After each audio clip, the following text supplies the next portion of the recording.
Hello नमस्ते, आप सभी का स्वागत है सपनों की दुनिया में। तो आज की कहानी बहुत ही मज़ेदार और बहुत ही डरावनी होने वाली है दोस्तों। और जो लोग मेरे चैनल पर नए हैं वो चैनल को सब्सक्राइब कर ले और शुरू से लेकर अंत तक कहानी में अवश्य ही बने रहे, क्योंकि कहानी तो वाकई में इंटरेस्टिंग होने वाली है। तो चलिए दोस्तों, कहानी की शुरुआत करते हैं। ब्लडी मैरी की सच्ची कहानी। दोस्तों, इस पोस्ट में हम ब्लडी मैरी के बारे में बात करेंगे। इस पोस्ट में हम ब्लडी मैरी कौन थी, उसका नाम ब्लडी मैरी कैसे पड़ा, ब्लडी मैरी की मौत कैसे हुई, ब्लडी मैरी गेम कैसे खेलते हैं, ब्लडी मैरी कहाँ रहती थी, ब्लडी मैरी पर कौन कौन सी फिल्में बनी हैं, इत्यादि सवालों के बारे में बात करेंगे। इस पोस्ट में आप ब्लडी मैरी कहाँ रहती है, ब्लडी मैरी के बारे में सब कुछ जान जाएंगे। तो चलिए पोस्ट को शुरू करते हैं। ब्लडी मैरी का असली नाम मैरी टूडोर था। ब्लडी मैरी हेनरी येल की बेटी थी जो इंग्लैंड के राजा थे। उनका शासन सन 1509 से लेकर 1577 लेकर चला जाता था। हेनरी येल की दो बेटियां थीं, एक का नाम एलिजाबेथ और दूसरी का नाम मैरी। लेकिन हेनरी को कोई लड़का नहीं हो रहा था। इस बात को लेकर हेनरी को बहुत ज़्यादा चिंता हो रही थी। उनका राजपाट कौन संभालेगा। मैरी एक लड़की थी, इसीलिए हेनरी मैरी को बिल्कुल भी पसंद नहीं करते थे, ना ही उसके साथ अच्छा व्यवहार करते थे।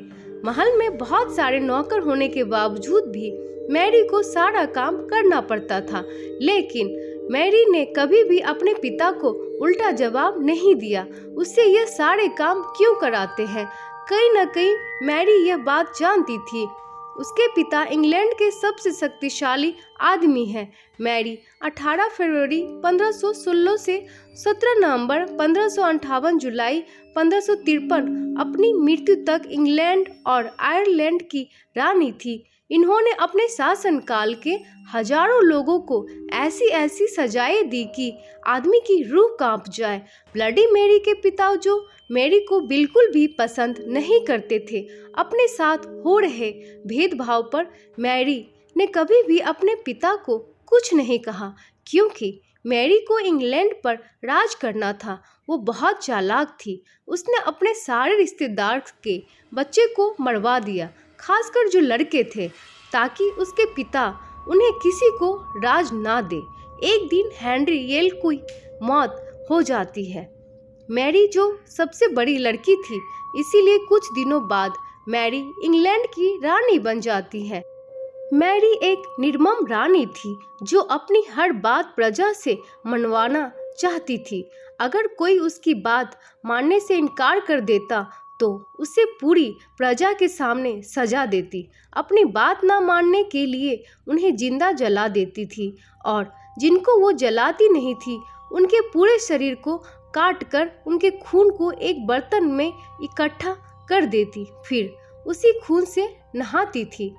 खून से नहाने के कारण यह था, मैरी को लगता था कि वो इससे लंबे समय तक जवान रह सकती है। इसी कारण लोग उसे निर्दयी मानते थे। मैरी की शादी हो गई। शादी होने के बाद मैरी गर्भवती हो गई। यह खबर पूरे इंग्लैंड में फैल गई। यह खबर सुनकर प्रजा बहुत खुश हुई।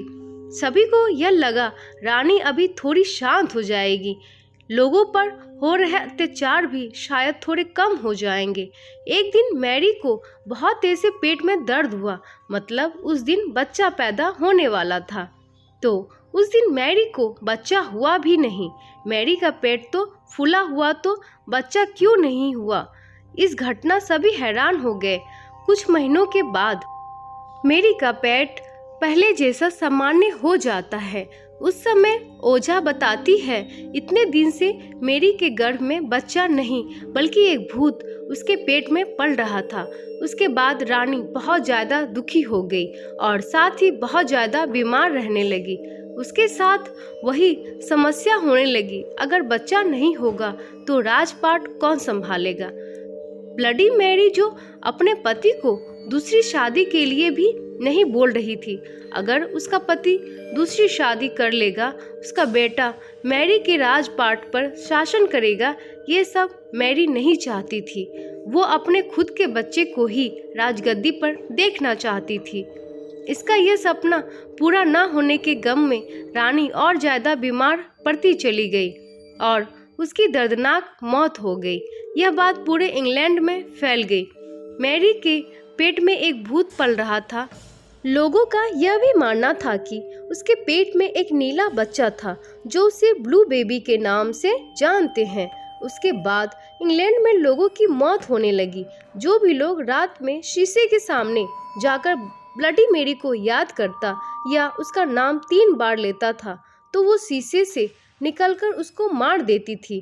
इसी चलते लोगों ने मेरी को शापित घोषित कर दिया। मेरी का नाम ब्लडी मेरी रख दिया। इसके साथ मेरी जिंदा होते हुए भी लोगों पर बहुत ही ज़्यादा अत्याचार करती थी। वो लोगों को जिंदा जला देती थी या फिर उनके शरीर को काटकर उनके खून को एक बर्तन में जमा कर देती थी, फिर उस खून से स्नान करती थी। तो दोस्तों, आप सभी को ब्लडी मैरी की कहानी कैसी लगी प्लीज़ मुझे कमेंट करके बताएं और अपने फ्रेंड्स और फैमिली में कहानी को शेयर करें। और आप किस तरह की कहानी को देखना सुनना पसंद करते हैं ये भी मुझे कमेंट करके अवश्य ही बताएं, क्योंकि वो कहानी मैं आपके लिए अवश्य ही लेकर के आऊँगी। तो मिलते हैं कि ऐसे ही ड्रामनी कहानी के साथ। अपना ख्याल रखें and thank you for watching. ऐसे ही मेरे साथ कहानी में बने रहें और अपना प्यार सपोर्ट देते रहें।